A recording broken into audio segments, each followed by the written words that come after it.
Welcome to our channel. If you need to verify your PayPal account to increase your transaction limits and access all features, follow these straightforward steps to complete the verification process. Step 1. Visit the PayPal website and log into your account using your registered email address and password. Step 2. After logging in, look for any verification prompts or banners on your account dashboard that indicate pending verification requirements. Step 3.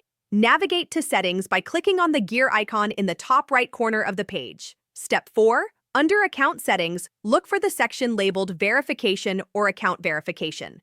Click on it to view verification options. Step 5. Start by confirming your email address. If you haven't verified your email yet, PayPal will send a confirmation email. Check your inbox and click the verification link. Step 6. To verify your identity, you'll need to link a bank account or credit card to your PayPal account.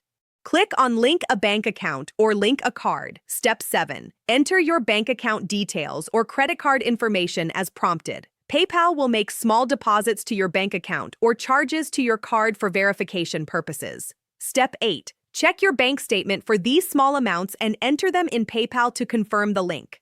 Step 9. Once completed, your PayPal account will be verified and you can enjoy higher transaction limits and full platform access. Don't forget to like this video and subscribe to our channel.